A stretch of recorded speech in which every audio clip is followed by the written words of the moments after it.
하나님 말씀 봅니다. 구약 성경 신명기 마지막 장 34장 1절에서 4절의 말씀까지 교독하도록 하겠습니다. 모세가 모압 평지에서 느보산에 올라가 여리고 맞은편 비스가 산 꼭대기에 이르매 여호와께서 길르앗 온 땅을 단까지 보이시고 또 온 납달리와 에브라임과 므낫세의 땅과 서해까지의 유다 온 땅과 네겝과 종려나무의 성읍 여리고 골짜기 평지를 소알까지 보이시고 여호와께서 그에게 이르시되 이는 내가 아브라함과 이삭과 야곱에게 맹세하여 그의 후손에게 주리라 한 땅이라. 내가 내 눈으로 보게 하였거니와 너는 거리로 건너가지 못하리라 하시매. 아멘. 오늘 말씀 가운데서 9절의 말씀 우리 함께 읽도록 하겠습니다. 모세가 눈의 아들 여호수아에게 안수하였으므로 그에게 지혜의 영이 충만하니 이스라엘 자손이 여호와께서 모세에게 명령하신 대로 여호수아의 말을 순종하였더라. 아멘. 오늘의 이 말씀은 신명기 마지막 장이기도 하지만 모세가 죽는 장면의 이야기가 등장합니다. 오늘의 이 말씀을 통해서 우리가 무엇을 깨달아야 할까? 저는 죽음에 대해서 이야기를 많이 해왔댔는데 오늘 우리가 모세의 죽음을 통해서 우리 자신을 한번 깊이 바라볼 수 있기를 바랍니다. 하나님은 예레미야에게 1장 13절에 보면은 예레미야야 너는 무엇을 보느냐 이렇게 질문을 하세요. 그때 예레미야가 하는 말이 살구나무를 봅니다. 그 가지가 어느 쪽으로 뻗었느냐? 남쪽으로 뻗었습니다. 그러고 난 다음에 주님이 또다시 질문을 합니다. 예레미야야 너는 무엇을 보느냐? 이러니 그가 하는 말이 기울어진 가마솥을 봅니다. 그게 무슨 뜻이냐? 예레미야는 모르죠. 이것은 북쪽에서부터 이제 재난이 남쪽으로 올 것을 말하고 있어요. 하나님은 끊임없이 우리들에게 질문하죠. 우리 인생의 질문이에요. 너는 무엇을 보느냐고. 지금 120세 된 120세는 중요한 게 아니에요. 119살까지 살았는지 그거는 정확하지 않지만 대략 우리가 40년 했을 때 약 120년이다 이렇게 보는데 그가 이제 815m의 아주 높은 느보산 지금도 있어요. 그리고 사해 바다 가장 그 북쪽에서 동쪽에 있거든요. 그 올라가서 하나님은 가장 남쪽에 있는 단 그리고 북쪽에 있는 납달리 이 지역을 다 보여주시는 거죠.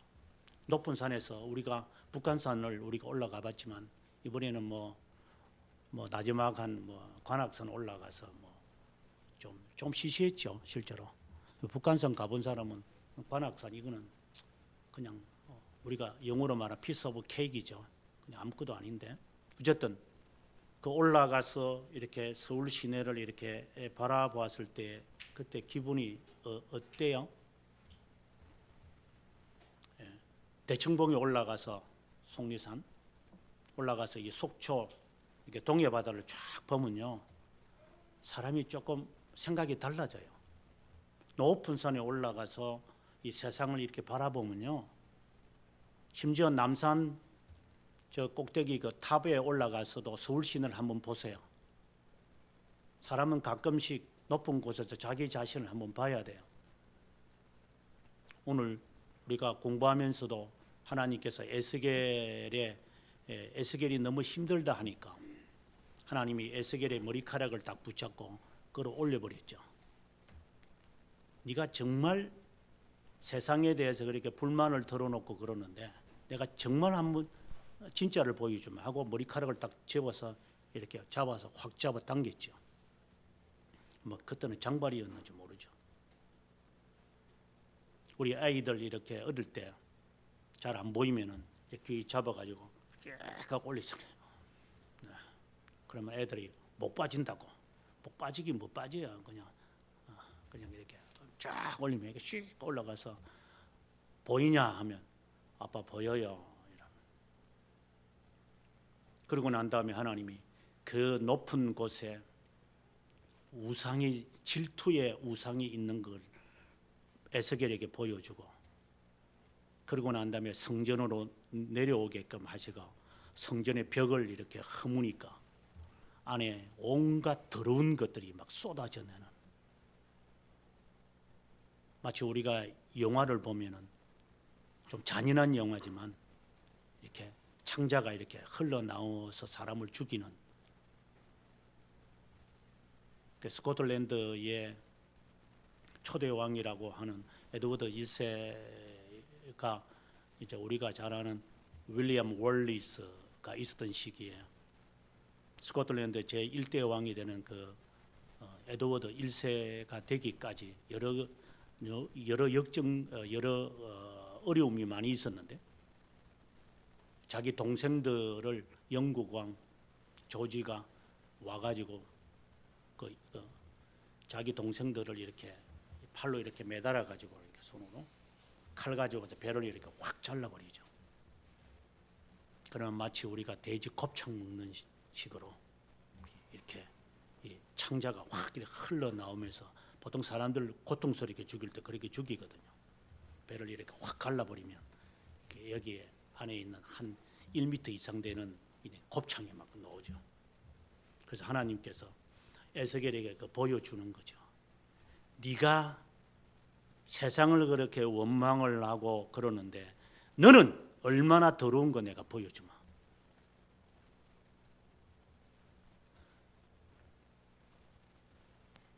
우리가 무엇을 지금 보고 있는가? 하나님이 우리에게 질문하고 있는 것 같아요. 오늘의 이 말씀을. 느보산에 가서 모세가 하나님의 광경을 다 그에게 보여주면서 너가 40년 동안 이 백성들을 데리고 여행을 했던 들어갈 곳이 저곳이다. 그런데 너는 들어가지 못한다. 여기서 놀라운 것은 모세가 하나님 왜 저는 못 들어갑니까? 들어가게 해주세요. 이렇게 한 것이 아닌 것 같아요. 그래서 오늘의 말씀을 통해서 하나님은 마치 우리들에게 너는 무엇을 보느냐? 모세는 무엇을 보았길래 그는 그 죽음을 아주 기쁘게 맞이할 수 있었을까? 네. 그리고 우리가 직면하는 일들이 무엇인지 모르지만 죽음보다도 심한 것은 없어요. 우리는 죽음이 끝났다고 생각을 하기 때문에 그래서 죽음보다도 중요한 것은 없어요. 내가 만약에 내일에 무슨 일이 치루어진다 이렇게 아무리 자기가 관심이 있는 것이 있다 하더라도 예를 들어서 오늘 열이 나가지고 코로나 확정되면 어떻게 돼요? 그냥 격리해요. 그냥 죽음 앞에서는 어느 누구도 염려와 관심은 소용이 없어요. 지금 모세에게 하나님께서 그에게 모든 것을 보여주실 때에 모세는 어떤 마음으로 이 세상을 쭉 그가 바라보았을까? 아마 하나하나 되짚지 않았을까요? 하나하나 그냥 이게 인간적인 생각이에요. 왜냐하면 신명기를 우리가 쭉 읽으면서 보면 모세는 하나하나 다 지적하거든요. 40년 동안 너희들이 발이 부르텄느냐? 40년 동안 너희들이 먹을 것이 없어서 굶주린 적이 있었느냐?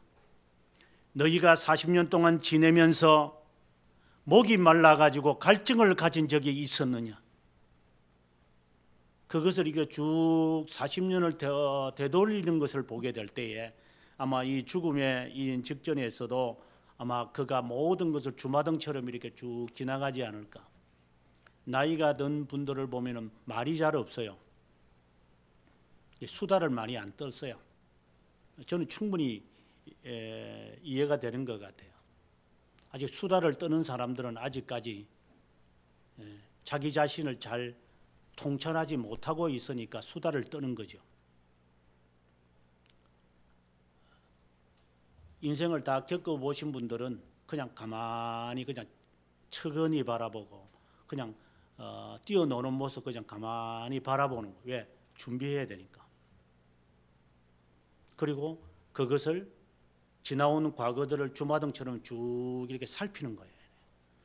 살피는 그 사람은 나이가 많든 적든 그 사람은 준비가 되어 있는 사람이죠.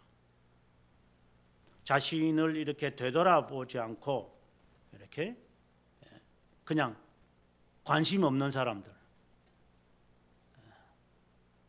이런 사람들은 자신이 죽음을 준비된 사람이 아니에요. 그런 사람들은 이제 방방 떠지요. 일이 생기면 손이 막 벌벌 떨리고 이걸 어떻게 될 줄 모르죠. 왜? 이것을 반추해보는 생각을 해본 적이 없으니까. 그래서 늘 자신의 과거를 되돌아보면서 미래를 견주어보는 이런 훈련이 되어 있는 사람들은 크게 당황하지 않아요. 오늘 말씀을 보면 먼저 하나님께서 모압 평지에 너보산에 올라가도록 그에게 시켰습니다. 올라가서 하나님은 오늘 우리가 읽었습니다마는 3절에 소알까지 보였다. 소알이라는 건 지금의 남쪽이 최남쪽 이스라엘의 그 남쪽까지 다 보여 있고 북쪽으로는 그 납달리까지 해서 이렇게 사해 바다 건너편에 있는 높은 산이니까 다 보였던 것 같아요. 다 보이셨습니다. 그리고 오늘의 말씀에도 제가 써놨습니다만은 그 신명기 3장에 보게 되어지면은 하나님이 이 이야기를 이미 이제 하셨어요. 뭐라고 되어 있냐면 이 세상을 다 세상이라는데 이 가나안 땅을 보이고 난 다음에 너는 들어가지 못할 것이다. 이렇게 이야기하니까 그가 하는 말이 하나님 저를 건너가게 해 주십시오. 이야기를 합니다. 아름다운 땅 40년 동안 그렇게 기대했던 그 레바논을 보게 해 주십시오. 그런데 하나님이 그에게 말씀을 하시는 것을 백성들에게 말합니다. 너희들 때문에 내가 들어가지 못한다. 이 말을 하는 거죠. 너희들 때문에. 너희들이 얼마나 하나님을 향하여 원망했더라면 그것에 대한 대가를 내가 치르는 거다. 그래서 오늘 본문에서는 불평하지 않고 그대로 수용을 합니다. 이것은 우리들에게 주는 엄청난 지금 진리를 지금 너보산 꼭대기에서 모세가 어떤 생각을 했느냐를 지금 오늘 본문과 이 신명기 3장에서 잘 말해주고 있습니다. 하나님은 먼저 4절에 이런 말을 합니다. 내가 470년 전, 정확하게는 아니겠지만 한 500년 전이라 합시다. 아브라함과 이삭과 야곱에게 맹세했던 그 땅 내가 이제 이루게 할 것이다. 너는 그것을 눈으로 볼 것이다. 임종을 하는 사람들을 저는 꽤 많이 봤습니다. 죽은 분들도 봤고 죽어가는 분들도 봤습니다. 그리고 저는 제 부모님을 떠나보냈기 때문에 아버님의 임종은 제가 보지를 못했어요. 학교 갔다 오니까 이미 돌아가셔서 보지 못했지만 어머니의 그 임종의 의식이 있을 때 이제 마지막에서는 어머님이 의식이 거의 없었으니까 그 돌아가시는 그 순간에 있었어야 되는데 하는 생각을 지금도 제가 인간적으로는 아쉽게 생각합니다. 아마 제가 목회를 하지 않았더라면 제가 어머니와 함께 마지막 순간을 지내지 않았을까 하는 생각인데 지금 또 참 안타까워. 어머님이 회복한다고 저는 생각을 했지 그대로 가실 거라고는 생각을 조금이라도 안 했던 것 같아요. 근데 그게 이제 의식을 잃고 난 다음에 그 이상 이제 되지 않았던 것이 인간적으로 볼 때 너무나도 제가 제 자신이 원망스럽죠. 더 이상 어머님의 말을 들을 수 없다는 게 그래서 이번 어제 오전에 달리기를 하면서 이제 어머님이 저에게 하셨던 그 말들을 제가 들으면서 제가 1시간을 달리면서 많은 생각을 했어요. 이게 어머님이 나에게 주는 유언이구나. 나는 이 세상을 떠날 때까지 저는 그것을 반복할 겁니다. 나는 이것을 지킬 거다. 이런 마치 예언 같아요. 예언. 이럴 것이다. 이렇게 될 것이다. 라고 하는 것처럼 제가 느껴질 정도로 해서 제가 들어본 적이 있는데 하나님은 그에게 이야기합니다. 모세에게 내가 약속했던 것 내가 이제 너에게 보여준다. 그러나 들어가지 못한다.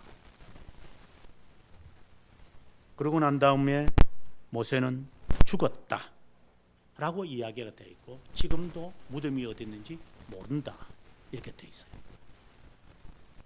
우리는 여기서 오늘의 이 말씀의 쭉 내용을 바라보면서 앞서 제가 말한 것처럼 모세는 무엇을 보았을까? 오늘 본문의 1절과 2절, 3절에서는 뭐 북쪽과 남쪽에 있는 전체를 보았다. 이거는 이제 그냥 물질적인 이야기예요. 그러나 모세의 마음에 무엇을 보았는가를 오늘 우리는 말씀을 통하여 답을 찾아낼 수 있어요.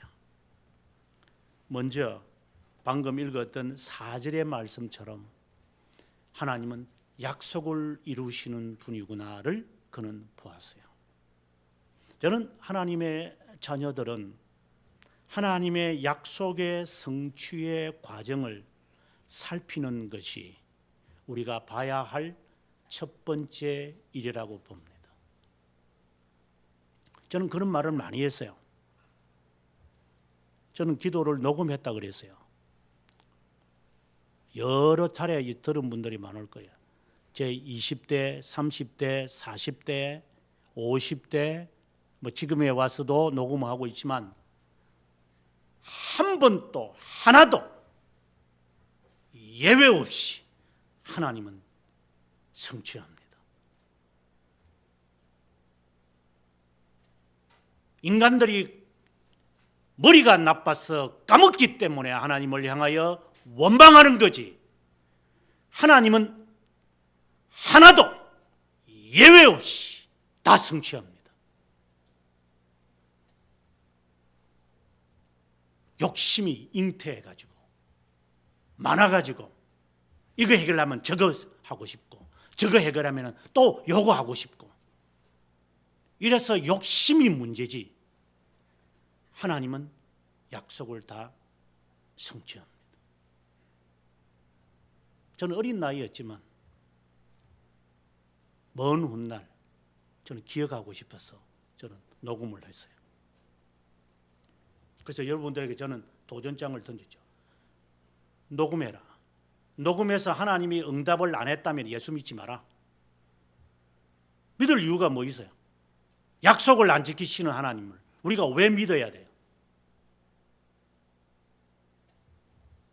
120년 동안 그는 살면서 그가 목적하는 바가 있었죠. 아브라함과 이삭과 야곱과 이스라엘에게 약속하신 그 하나님, 이제 내가 여기에 이들을 데리고 왔구나. 이제 나의 임무를 다 완수했다. 물론 자신은 못 들어가요. 이것에 대한 뜻은 좀 이따 설명하겠지만 못 들어가지만 이들이 들어갈 수 있다는 자체가 감사한 거죠. 내가 다 해야 돼요. 내 후손과 내 제자와 이웃이 할 수 있으면 된 거 아니에요? 내가 다 해야 된다고 해서 인간들이 노망을 부리지 않아요? 나이가 들어가지고 미련이 남아가지고 끝까지 해보겠다고 욕심을 피우는 사람들 세상에 얼마나 많아요. 나이가 들어 또 그것이 또 나빠가지고 젊은 사람들은 나이 드신 분들은 다 갈아치우자 우리가 세상을 한번 하겠다 이렇게 또 망령된 말들을 또 젊은이들이 해요. 그러니까 나이 든 사람은 다 없어지라는 거지. 우리들의 세상을 우리가 만들어내겠다. 미련하고 우둔한 인간들이죠. 하나님은 약속을 지켜요. 모세는 그 약속에 성취하시는 하나님을 그는 본 거예요. 그래서 여러분들에게 말하는 겁니다. 하나님이 약속을 어떻게 성취하시는가를 보기를 바란다. 두 번째로 우리가 봐야 할 것이 있다면 아까 신명기 3장에서도 말씀을 드렸는데 본인은 못 들어가요. 백성들이 들어가는 거예요. 그리고 10절에 보면 34장 10절에 보면은 모세와 같은 선지자가 일어나지 못했다. 여호와께서 대면하여 아시던 자, 이건 누구를 말할 것 같아요? 바로 예수 그리스도예요. 모세는 두 번째로 본 것이 있었는데 이 앞에 놓여 있는 상황을 바라보면서 약속하신 주님이 오실 거라는 사실을 그는 본 거예요. 마치 세례 요한처럼 자신의 할 일을 자기가 최선을 다하고 바통을 앞에 있는 주자에게 넘기는 것처럼 너무나도 아름답지 않아요? 인간은 아름다운 것은 자기가 할 몫을 한다는 사실이 중요한 거예요. 나는 여기까지 달릴 것이다 라고 해서 전력 질주를 해가지고 그 다음에 사람에게 바톤을 넘긴다는 것이 인생의 아름다운 거예요. 지가 다 하겠다고, 지가 다 먹겠다고, 지가 다 누리겠다고 하니까 다 하지도 못하면서 달리기를 나는 사람들 보면 이제 이렇게 경쟁자로 이렇게 같이 이렇게 꼭 뛰다가 이제 결승전을 앞두고 마음은 저 결승전에 내가 먼저 갈 것 같은데 저 경쟁자가 나보다 앞서가는 것을 느끼면요, 이 사람은 마음이 앞서다 보니까 다리에 긴장이 풀려가지고 넘어지는 사람들을 꽤 많이 볼 거예요. 결승전에 와서 마음이 앞서가 버려. 체력은 안 되지, 못 따라잡겠지. 그래서 다리에 힘이 순간적으로 빠져서 결승전을 앞두고 떼굴떼굴 구부는 사람들을 볼 거예요. 저도 그런 적이 있어요. 마음이 막 앞서다 보니까 정신이 막 뛰다가 에너지가 없으면서 가다가 툭 떨어지는 마음. 그리고 릴레이를 할 때에 바톤을 제대로 못 넘기는 사람도 있어요. 힘이 빠져가지고 100m 정도는 뛰지만 400m나 800m 이렇게 개주하는 걸 보면 굉장히 힘들거든요. 그래서 마지막 힘에 이렇게 팔을 이렇게 바톤을 넘기게 될 때에 주자는 지금 힘이 있는데 그 바톤을 받는 사람은 이게 던지는 이 전달해 주는 사람은 힘이 다 빠진 상태인데 앞에 사람이 달려가 버리면 하다가 떨어뜨리면 꼴찌하고 말죠. 자신의 임무를 다하는 것은 인생의 아름다운 거예요. 자신의 임무를 알고 그까지 달리는 사람은 아름다운 거예요.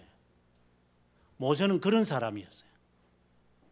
아직도 지가 해야 할 일을 모르는 사람들.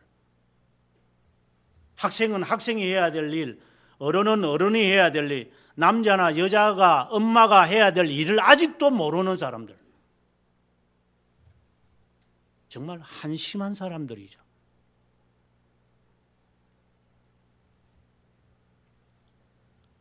50대 되시는 여성들을 모시고 신방을 간 적이 있어요. 제가 30에 우리나라로 31살에 제가 목사가 되었으니까 이분들하고 이제 제가 운전을 해서 이제 이렇게 뭐 멀리 떨어져 있는 경기도 떨어져 있는 뭐 파주나 포천이나 아니면은 저기 안산이나 이런 분들을 지금을 말하는 게 아니고 지금부터 30년 훨씬 전의 이야기 이렇게 모시러 가면요. 이게 여자 권사나 여자 집사들이요. 여기 너무 좋다 하고 점심 먹고 앉아가지고 커피 마시고 교회 돌아갈 생각도 안 해요. 그래서 제가 권사님도 돌아갑시다 이러면 오랜만에 왔는데 뭘 커피 좀 마시고 뭐 세월이 뭐 되나. 그래서 저는 어릴 때 생각할 때 이 사람들이 미쳤나 하는 생각이 들었어요. 신방을 오고 난 다음에 그다음에 성도들하고 대화하고 안녕을 하고 그다음 돌아와야지. 뭐 중간에 밥을 먹었어. 뭐 가봤자 뭐 애들은 뭐 하고 뭐 아무도 없는데 가서 뭐해요? 뭐 그냥 여기서 좀 더 쉬다 가세요. 나는 할 일이 있는 사람인데 지는 할 일이 없지. 그래서 저는 마음에 굉장히 불만을 가진 적이 있어요. 그래서 정말 신방 다니는 거 싫다 내가. 나중에 이제 나이가 들어서 제가 그 나이가 되고 나니까 그때 가서 이해가 되더라고. 이 사람들이 왜 그때 앉아가지고 그 남한강에 앉아서 커피 마시려고 했는지. 내가 그때가 지금의 50대가 되어져서 그때 이해가 됐어요.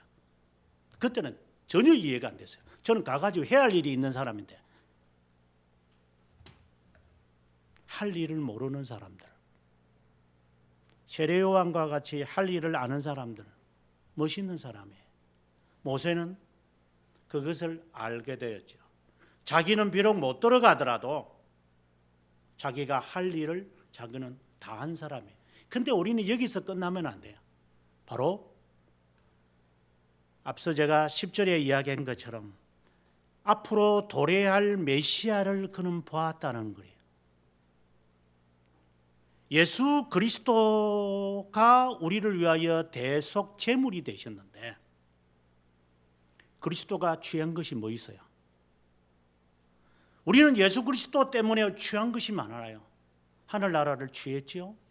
죄 사함을 받았지요. 영과 육으로 일시적으로나 영적으로나 영원히 벌 받을 거 우리는 안 받지요. 우리가 예수 믿는다고 해서 죄값을 치르는 게 뭐 있어요? 솔직히 무슨 죄값을 치르러 봤어요? 그래서 그러면서도 우리가 천국 간다고요? 정말 한심한 우리 자신이 아니에요? 무슨 대가를 치렀다고?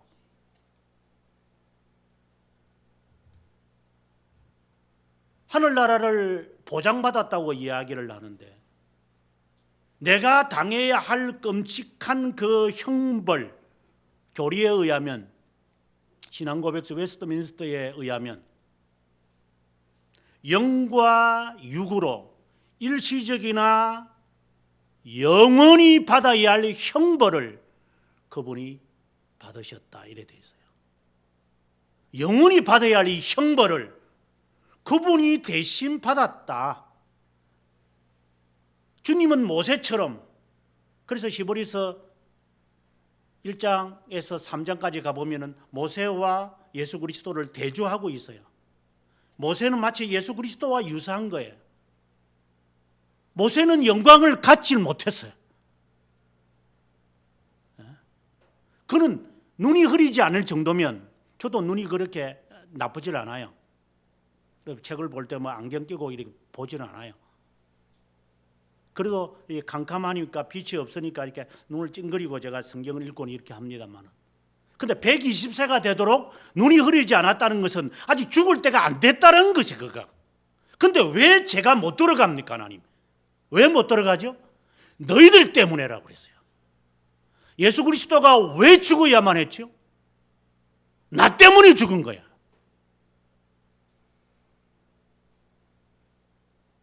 예수 그리스도를 그는 자기가 행하는 것이 바로 예수 그리스도임을 그는 깨달았다라는 거예요. 그걸 보았다라는 거예요. 그래서 우리가 삶에서 살아가는 것이 예수 그리스도의 모본을 따라 살아가는 거예요. 우리가 흉내내는 것이 아니라 예수 그리스도처럼 사는 거예요. 세상에서 뭐 껍데기처럼 뭐 결혼 안 하고 뭐 이렇게 하라는 게 아니라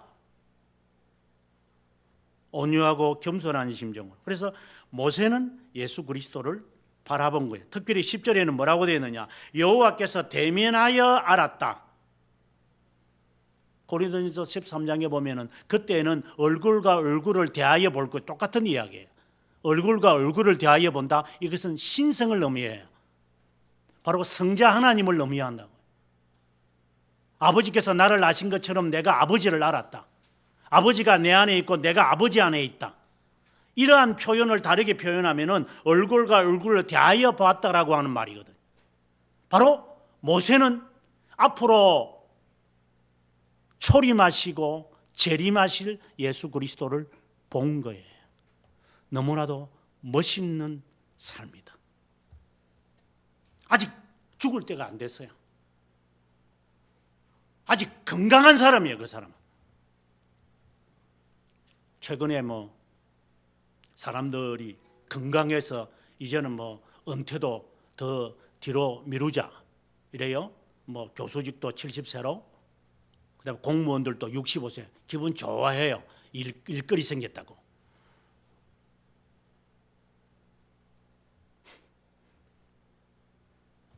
그 이야기를 교수회에서 논의할 때 저는 우스워가지고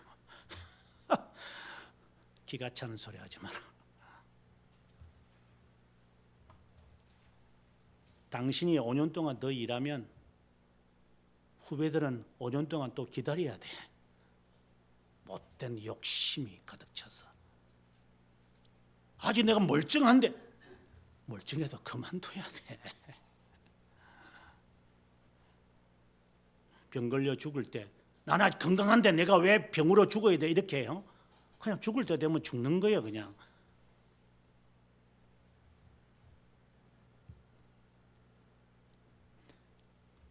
그는 죽어야 할 이유가 없어요. 못 들어가야 할 이유가 없어요. 예수 그리스도께서 죽어야 할 이유가 없고 영광을 취하지 말아야 할 이유가 없어요. 그러나 그분은 나를 대신해서 모든 고통과 순환과 부끄러움을 다 당해. 그분이 왜 당해야 되죠? 내 때문에. 우리가 겸손하지 못해야 할 이유가 어디 있어요? 불평해야 될 이유가 어디 있어요? 못해 묻겠다라고 이야기해야 될 이유가 어디 있어요? 우리한테. 그리스도를 보지 못했기 때문에.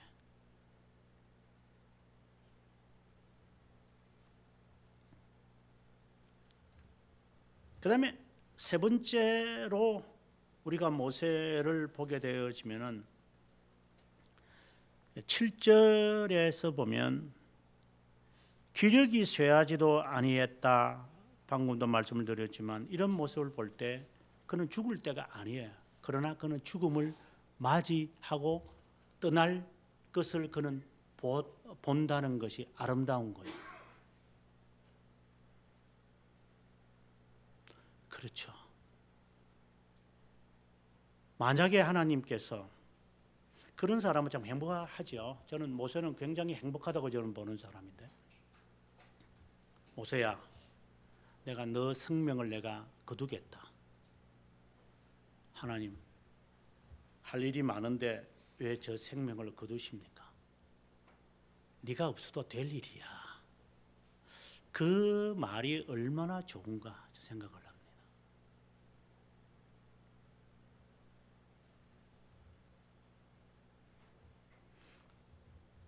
죽음을 바라본다는 것. 단때가 죽음을 맞이를 하거나 천국에 가봤기 때문에 뭐 낙원을 가봤기 때문에 그가 그걸 썼겠어요? 뭐 문학가들은 그 지옥에 가봤다, 뭐 연옥에 가봤다는데 그는 낭설들이고요. 단때는 가보지를 않아서요. 상상으로 그는 쓰게 된 거예요. 제일 마지막에 이제 처음에는 지옥편으로, 그 다음에 연옥편을 지나고 이제 베아들 이체와 함께 이제 마지막 낙원을 이렇게 다 돌죠. 그때 할 때 이제 지금 같으면 이제 수금지와 목터 천해명처럼 이렇게 태양의 궤도처럼 이렇게 9개의 별들을 지나가요. 명왕성까지 가요. 이렇게 쭉 화성을 지나고 땅을 지나고 그리고 목성을 지나고 토성을 지나고 이런 해왕성을 지나고 이렇게 마치 우리가 태양계처럼 이렇게 벌써 이 사람은 당시에 이게 천체에 대한 지식이 있었던 것 같아요. 그래서 그가 지금 우리가 별 이름을 붙이는 것처럼 지구에 이런 그걸 붙이는 것처럼 그 사람이 이 낙원을 이렇게 9개의 원을 그리면서 그가 이름을 붙여요. 제일 마지막에 베아들 이체가 이런 말을 하죠. 베아들 이체는 이 단테가 참 사랑했던 사람이에요. 그 여인, 지 아내가 있는데도 그 남의 여자를 그렇게 사랑하고 좋아했고 평생에 2분밖에 안 만났으면서도 좋아했던 그 여성이 이제 마지막 그와 함께 동행을 하면서 이 낙원에 대한 이야기를 쭉 다 보여주죠. 거기에 가보면 저는 읽으면서 너무 황당한 게 찰스 마르텔이 나오는 거 보고 찰스 마르텔이 그 낙원에 있어야 할 이유가 뭐 있는가 싶은데 어쨌든 그런 것을 보면 이 사람이 진짜 낙원을 안 갔으니까 그런 말을 한 것 같아요. 진짜 아마 갔으면 아마 그런 말을 못했겠죠. 아무튼 베아들 이체가 제일 마지막에 와가지고 그가 이런 말을 하죠. 더 이상 나는 당신을 데리고 갈 수 없습니다. 이제 당신이 데리고 갈 사람은 하나님의 천사들입니다. 여기서 단테는 그 하늘나라를 바라보고 끝납니다. 천국에 들어가지 않아요. 그리고 그는 꿈에서 깨어나죠. 그리고 꿈에서 깨어나서 그가 책을 썼다 이제 이렇게 돼 있는데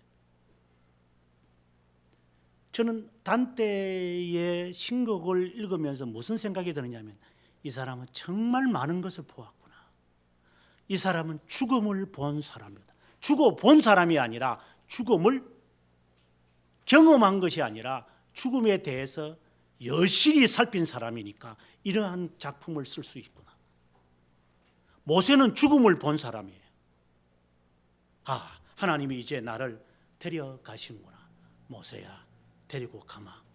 예, 하나님 갈게요. 죽음을 그렇게 아름답게 맞이할 수 있는 사람.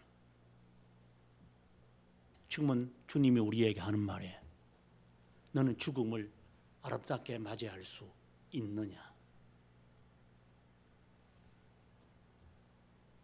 죽음을 아름답게 맞이한다는 게 무슨 시를 쓰는 것 같은데 제가 형이상학적으로 하는 말이 아니라 죽음을 아름답게 맞이한다는 것은 모세처럼 언제든지 어디서든지 주님이 나를 됐다. 그냥 그만해라 이제. 내가 염려하는 거 너 없어도 이루어질 수 있어. 염려하지 마. 예를 들어서 코로나 걸려서 내가 병원에 처박히고 있으면 내가 염려하는 게 무슨 소용이 있어요? 내가 밥 해줘야 되는데 그 무슨 소용이 있어요 그게? 내가 앉아서 컴퓨터에서 뭐 해야 될 게 있는데 그 무슨 소용이 있어요 그게? 죽음을 앞둔 사람이 지금 내가 해야 할 일이 거기에 뭘 그렇게 거기 중요성이 있느냐고. 아직도 죽음에 대해서 아름답게 맞이할 준비가 되어 있지 않으니까 염려가 많은 것이죠. 키를 한 자나 더 할 수도 없을 것인데 이것 때문에 못하고 저것 때문에 못한대요. 왜요? 죽음이 준비되지 않았으니까. 모세는 죽음을 본 사람이에요.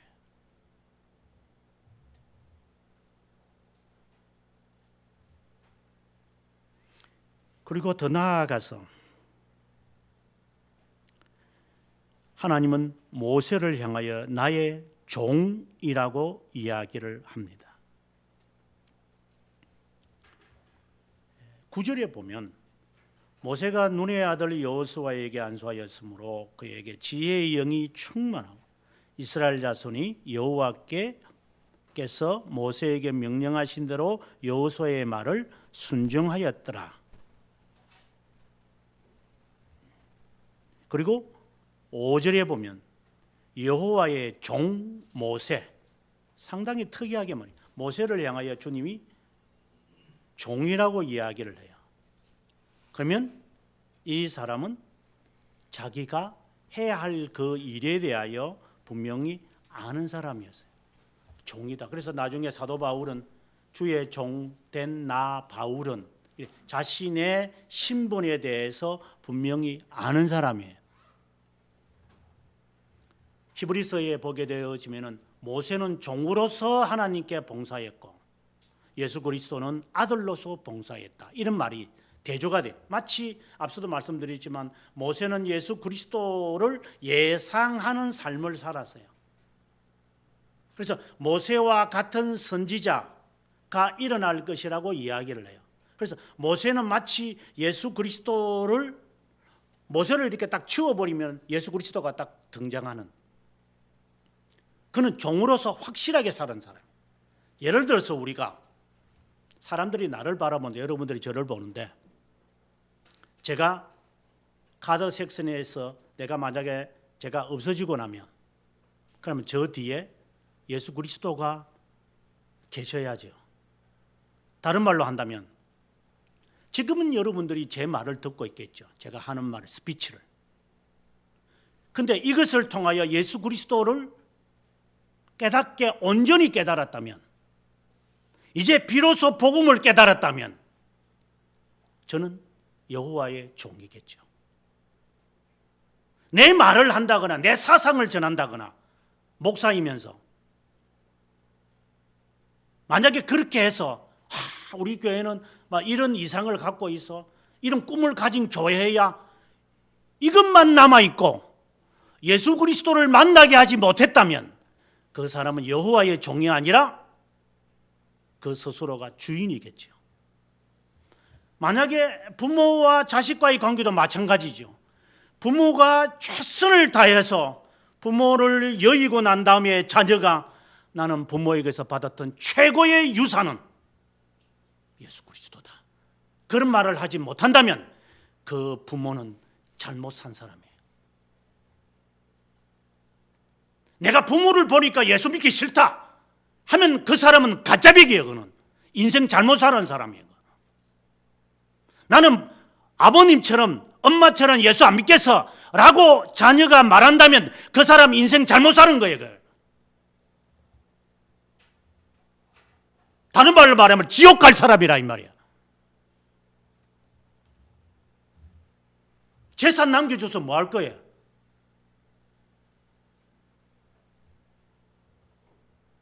강원랜드 가가지고 노름 한번 하면은 그저 1억 날라가는데 재산 남겨준다고요?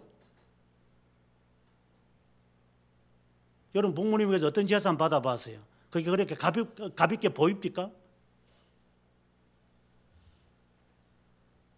부모에게서 무엇을 유산을 받습니까? 지식의 유산을 받습니까?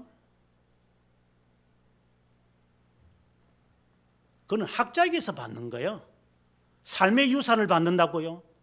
무슨 삶의 유산을 받아요? 본보기가 뭐가 있다고? 부모에게서 자녀가 받을 수 있는 것은, 제가 지금 말하는 것은 선택된 자를 말하는 거고 뭐 안 믿는 일반인들을 말하는 게 아니에요. 신앙 외에는 볼 게 뭐 있어요? 내 어머니를 생각하면 기도하는 모습이 보인다. 아버님을 생각하면 교회를 위하여 저렇게 애타하신 모습이 보인다. 굳이 좋은 집도 있고 값산이지만 좋은 집도 있는데 굳이 아버님은 교회 근처로 가서 교회에서 가까이 살면서 내가 교회를 위하여 헌신해야 한다고 한다. 그런 것을 남겨줘야 되는 거 아니에요? 집값 올랐다고 교회 근처에 있는 집 팔아가지고 아파트 사러 가다 투자하고 그걸 남겨줄 거예요?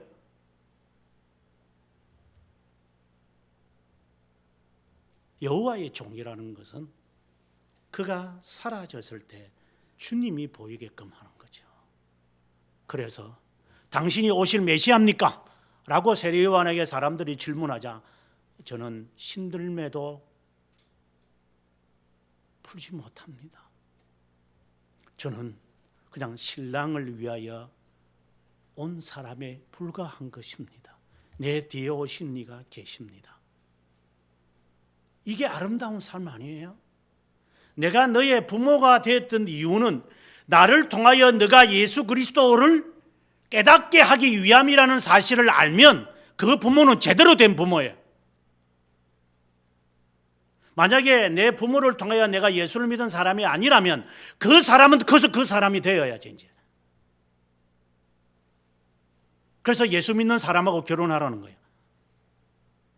지불나게 아무나고 결혼해놓고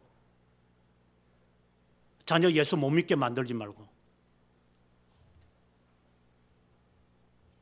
예수 믿어가지고 뭐 내 아내 전도할 수 있다. 진짜 내 두 콧구멍에서 담배 연기가 나올라 그런다. 자기 남편이나 아내를 변화시킨다고요?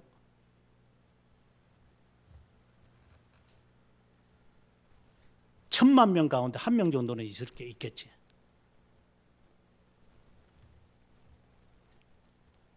자녀가 태어나면서 부모에게서 받는 거 안 믿는 모습만 실컷 보는데 신앙생활 잘하겠어요? 씨앗을 그렇게 뿌려놓고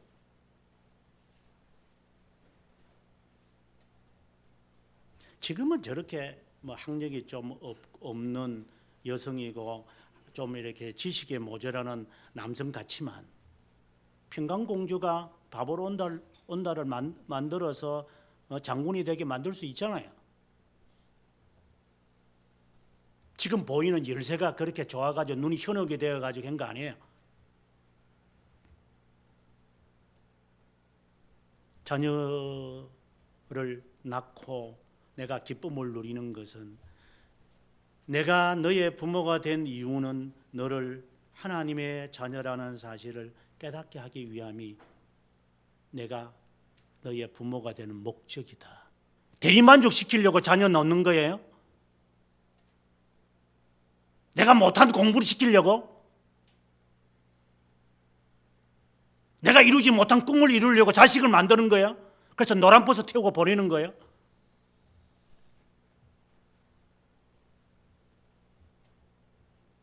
내가 너의 부모가 된 이유는 나를 통하여서 예수 그리스도를 너에게 심어주기 위한 하나님의 뜻이다라고 하는 사실을 못 깨닫았다면 부모 될 자격도 없는 거고,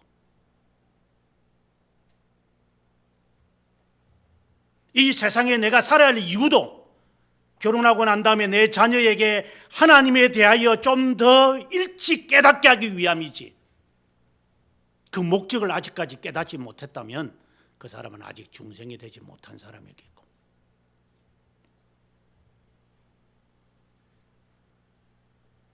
자녀를 통해서 무슨 횡재 보려고 우리가 생각하는 부모는 없겠죠. 하지만 더 나아가서 하나님의 종으로서 자녀에게 나는 그리스도의 상을, 그에게 형상을 보여준다면 나는 인생 잘 사는 거예요.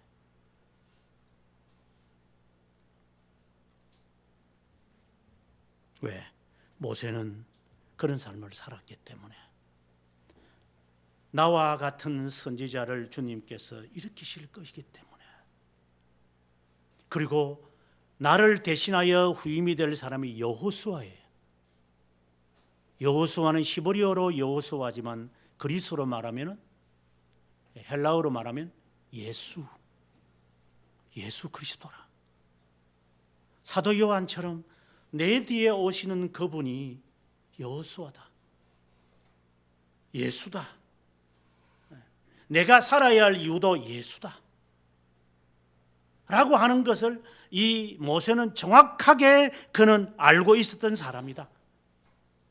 인생이 멋있는 사람이다. 그래서 하나님은 그에게 필요한 것이 있다면 하나님이 다 줄 것이다. 네가 살아야 할 목적이 무엇이며 목표가 무엇인지를 네가 깨달았다면 하나님, 이 자녀가 병이 들어서 지금 실험합니다. 예를 들어서 공부를 지독하게 안 하는 놈입니다 라고 한다면 어떻게 해야 돼요? 하나님, 기회를 주셔서 지금까지 못다한 예수 그리스도의 형상을 내가 그에게 심겨 주려고 합니다. 기회를 주십시오, 하나님.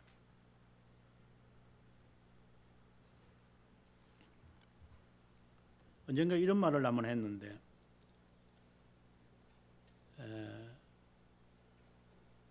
저희 딸이 고등학교 1학년 될 때 저는 한국 나왔다고 그랬어요. 그러면 그때 저희 사무엘이 이제 초등학교 6학년 정도 됐을 때, 그리고 조만간에 이제 티네이저가 되고, 그래서 저는 아이들이 티네이저를 잘 몰라요. 집 사람이 다 케어했기 때문에.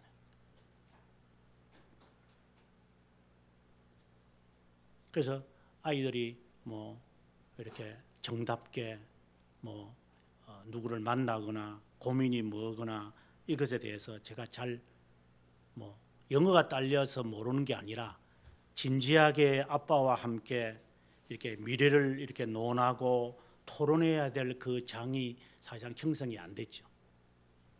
저는 한국에 나와 있었기 때문에. 그래서 제게는 굉장히 하나의 숙제였어요. 아버지로서. 특별히 뭐 딸은 엄마하고 이야기하겠지만 아들은 아버지가 해줘야 되잖아요. 오늘 제가 칼럼에도 밝혔지만 중학교 3학년 때 정도까지는 아버지가 하나의 우상이거든요. 그 남학생들한테는 아버지를 다 닮고 싶어요. 그래서 아버지 곁에 있고 싶어 하거든요. 그래서 저도 그랬어요. 아빠 옆에 항상 있고 싶었어요. 그래서 아빠가 어떤 일을 시키든지 간에 그냥 이렇게 따라하고 싶은 이런 아버지가 하나의 나의 미래상이었기 때문에. 근데 저는 그 시절이 아들하고는 없었던 거죠. 물론 저도 아버님을 중3 때 헤어졌기 때문에 더 이상 그런 상을 그릴 수가 없었죠. 그러니까 제가 이제 그 꼴이 난 거죠. 그래서 대학교를 가고 이랬을 때 저는 마음이 진짜 힘들었어요. 그래서 이제 복음이가 결혼할 때에 이제 사무엘을 이제 진지하게 만나서 그랬죠. 사무엘아, 이번에 너가 졸업을 하면, 그때 10월달에 딸이 결혼하고 12월에 이제 사무엘이 이제 졸업을 할 거니까, 사무엘아, 한국에 오면 좋겠다. 제가 그 제안을 했던 이유는 그때 제가 여기 목회하고 있었는데, 하나님께 소원을 하나 아뢰겠습니다. 아들과 함께 지낼 수 있는 기회를 주십시오. 제가 아들에게 보일 수 있는 아버지는 이런 상이다. 남자는 이런 거다. 그리고 신앙생활은 이런 거다를 마지막으로 보여줄 수 있는 기회를 하나님 주시면 좋겠다. 저는 하나님께 간절히 그래서 하나님께 3년을 달라고 그랬어요. 근데 하나님은 저에게 5년을 주셔서 너무 감사했는데, 그러고 난 다음에 사무엘이 와서 1년 정도 지나고 난 다음에 목사가 되겠다. 그래서 저는 너무 기뻤어요. 하나님은 우리에게 기회를 줄 거야.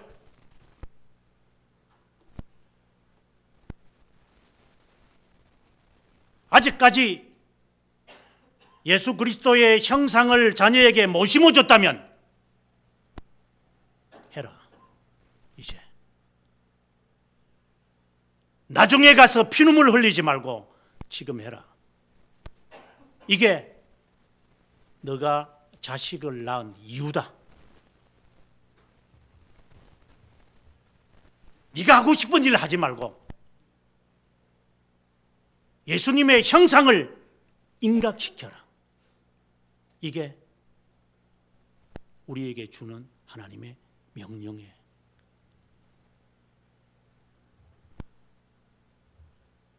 하나님의 종으로서.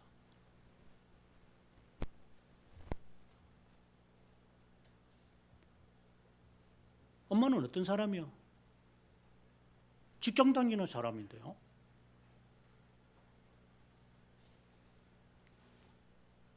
그것을 엄마의 상이라고 자녀에게 이야기해 주는 거예요?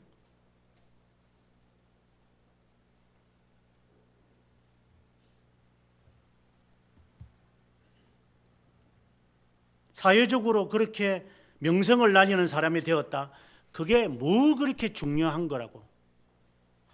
하루아침에 날아갈 수 있는 것들. 모세는 하나님의 종으로서 자신이 해야 할 일에 대하여 충분히 안 사람이다. 하나님은 우리 자신에게 질문합니다. 너는 도대체 무엇을 보고 있느냐? 너의 미래가 어떻게 될 것 같으냐? 졸지에 차에 받쳐가지고 죽을 것 같으냐? 아니면 길 가다가 심근경색증으로 죽을 것 같으냐? 아니면 나이가 들어가지고도 시름시름하면서 제대로 일어나지도 못하다가 죽을 것 같으냐? 아니면 자녀의 그 원수 같은 그런 자녀들 때문에 결혼하고 난 다음에 애들로 인해서 고통을 당하다가 너는 죽을 것 같으냐? 너는 뭘 보고 있느냐?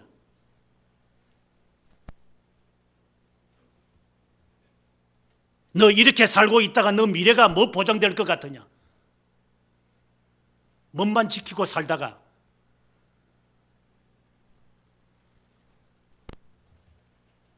내가 3살 때 사진을 제가 여은이한테 보낸 적이 있어요. 여러분들에게 어제도 보여주니까 지금하고 똑같다고 막 그러던데.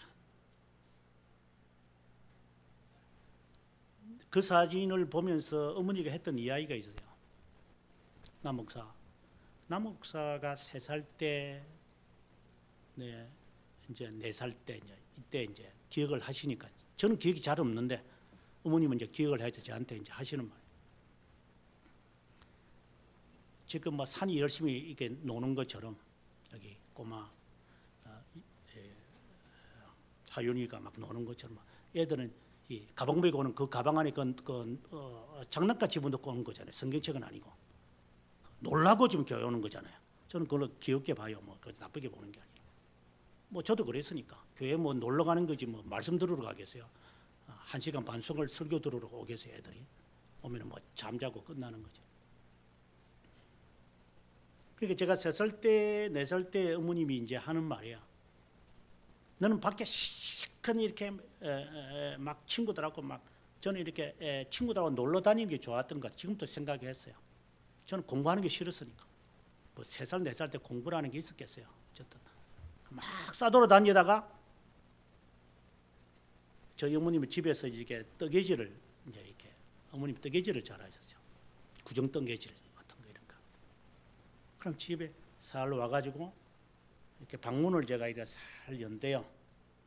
그러면 왜? 하면 있다 하고 또 나가서 시컷 놀다가 또 문을 싹 연대요. 있다 하고 매일같이 그러더라. 이런 말을 어머니 하시더라고요. 놀다가도 엄마가 있는지 점검을 하고 나가고 그게 어머니 볼 때 굉장히 귀여웠던가 봐요. 처음이 어디를 돌아다니다가 엄마 있다 하고 문을 빠끔 쳐다보고 또 그리고 밥 먹을 때 되면 또 그 얼굴에 시커멓게 이렇게 손때 먹어가지고 와서 엄마 배고프다 하고 그냥 뭐 밥그릇 위에 올라온 밥이 그 많은 것을 이렇게 먹는 모습 보면 그렇게 좋았다 그래요. 놀러 다니다가도 내가 할 일이 있지. 돌아와서 자신의 일을 하는 게 이게 정상적인 사람이 아닐까요? 하나님의 자녀로서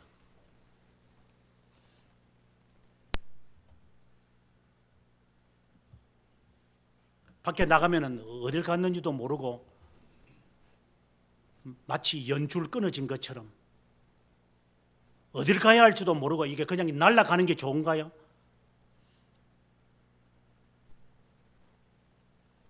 저는 달리기를 하면서 항상 머릿속에 갖고 있는 게 있다고 그랬어요. 저는 달리기 좋은 이유 가운데 뭐 건강도 있고 이렇지만 저에게 항상 남아있는 게 있어요. 돌아간다. 나는 돌아간다. 이제 반환점을 돌았다. 나는 이제 돌아갈 것이다. 돌아갈 힘을 나는 비추게 했기 때문에 이제 반환점을 돌아서니 나는 이제 돌아갈 일만 남았겠지. 그것을 저는 수천 번을 지금 제가 반복을 하고 있어요. 나는 돌아간다. 돌아가야 한다. 내 가족이 있는 곳으로 돌아갈 것이고, 내 부모가 있는 곳으로 돌아갈 것이고, 내 고향으로 돌아갈 것이고, 나는 하나님 나라로 나는 되돌아갈 거다. 나는 돌아가야 할 집이 있다. 그래서 나는 돌아간다.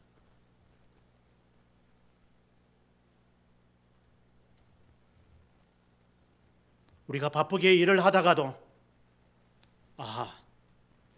오늘은 모든 일을 내려놓고 하나님께 가는 날이구나.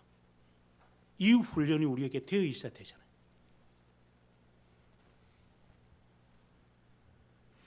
모세는 개인적으로 보면 모세가 들어가고 싶겠죠. 40년 동안 기대했던 그곳을. 하지만 주님이 너는 들어가지 못해. 그렇게 할 수 있었을까? 나는 그렇게 할 수 있을까? 내가 할 일을 다 마치고 난 다음에 이제 그만하자. 그만할게요. 얘야, 지금 밥 먹을 시간이니까 오너라. 엄마, 하고 친구들하고 흑장난 하다가 놓아두고 그래 나 집에 간다. 이렇게 돌아오는 게 정상 아닙니까? 하나님이 지금 나를 부르시는데 어딜 지금 싸돌아다니다가 아직도 지금 싸돌아다니고 있어요. 얼만큼 나가야 정신을 차리는 거예요.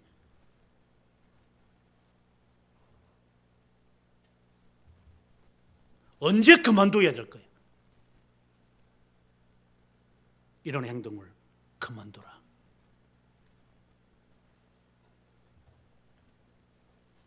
우리는 하나님의 종으로서 내가 있는 자리에서 떠나고 나면 따뜻한 온기가 있네요. 내가 있다가 지나가고 난 자리에는 그리스도만 남아 계시네요. 나를 기억하지 말고 그리스도를 기억하라고. 그래서 그의 무덤은 없는 거예요. 유다서에 보게 되어지면은 사탄이 이 시신에 대해서 논쟁을 했을 때 천사장 가브리엘이 하는 말이 우증을 해요. 더 이상 논하지 마라. 정말 아름다운 죽음을 맞이한 이 모세에게 저는 우리 자신에게 준 말씀과 같다고 봅니다. 너는 무엇을 보느냐? 너의 죽음이 어떨 것 같으냐? 하나님의 약속은 이루어진다고 생각하느냐? 너는 끊임없이 그 약속을 향하여 빗속을 달릴 수 있다고 보느냐? 하나님이 약속을 이루실 때까지 하나님은 저는 긴장을 풀지 않고 계속 저는 질주할게요. 하나님, 그것이 어떤 역경과 어려움이 있더라도 저는 이 길로 갈 겁니다. 주님은 약속을 이루시는 분이시니까요. 그리고 나의 시작과 끝을 다 볼 수 있다면 기도할 때에 그런 기도 해보시기를 바랍니다. 하나님, 저의 마지막을 보여주세요. 제가 어떻게 세상을 떠날 것 같습니까? 물론 아직 젊은 애들이 그렇게 기도할 이유는 없겠지만, 그러면 젊은 사람들은 하나님, 나의 미래가 어떨 것 같습니까? 제가 어떤 사람으로 서 있을 것 같습니까? 어떤 사람으로 내가 인생을 살 것 같습니까? 세상 사람이 무슨 도움을 주겠습니까? 교수가 도움을 줍니까? 회사 사장이에요. 어디든지 레이오프 시킵니다. 여기 직장 생활하는 사람들이 있지만 언제든지 잘라버립니다.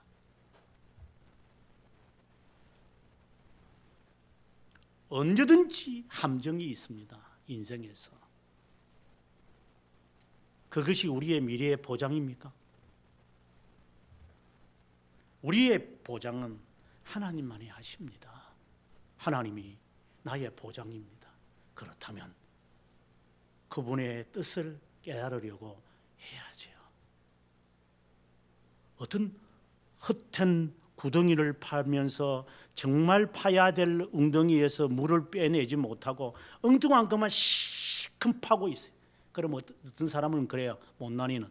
그것도 경험이에요. 젊을 때 다 그래 해봐야지 사람이 깨닫는데요. 또 요따위 소리만 하고 있어요. 젊을 때는 다 그렇게 해봐야 깨닫는데요. 세상 사람들 다 그렇게 깨닫나? 게으르니까. 자녀에 대해서 게으르니까. 자녀가 지금 곁길로 가고 있는데 그걸 가만히 놔둔다고요? 다 그 겪다 보면 이래서 살다가 보면 뭐 저처럼 너처럼 그렇게 되라고.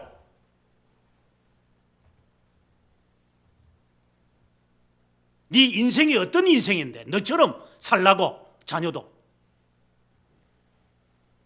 무책임하게. 저도 이렇게 뭐 중간에 예수 믿고 뭐 그랬는데 뭐 어째 되겠죠 뭐. 무책임한 인간.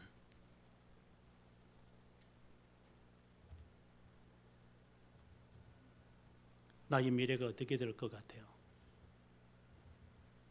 아이하고 어린 아이지만 너는 너의 미래가 어떨 것 같으냐?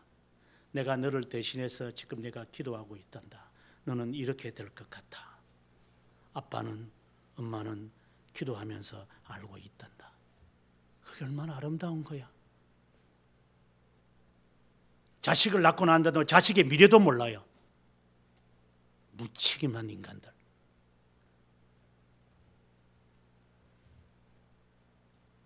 자식이 어떻게 향하여 살아가야 할 그 목표와 목적도 모르는 이 부모, 자격도 없는 인간들. 그 아이가 어떤 꿈을 가지며 무엇을 해야 되는지를 어떻게 이 아이에게 그 꿈을 심어줘야 할지도 모르고 살아가는 사람. 지 꿈에만 정신없이 아직도 망상에 사로잡혀가지고.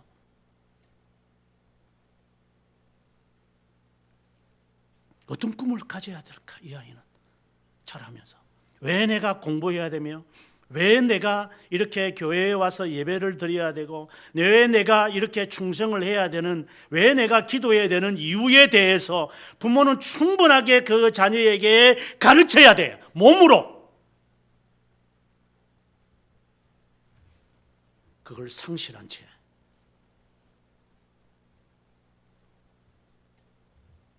하나님이 기회를 주면 해야죠.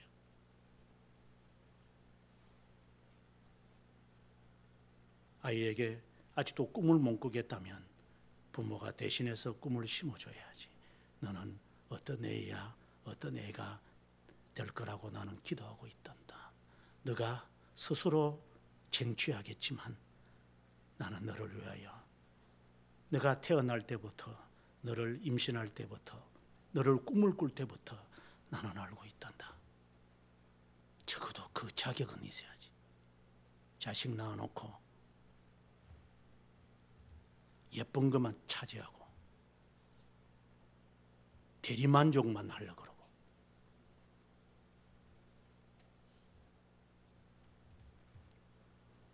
어떤 사람이 되어야 된다고 보십니까? 그리고 내가 사라지고 나면 주님이 계실 것 같습니까? 저도 거기 두려워요. 내가 있는 자리에서 내가 떠나고 나면 예수님이 과연 계실까? 사도 바울이 에베소 사람들을 떠날 때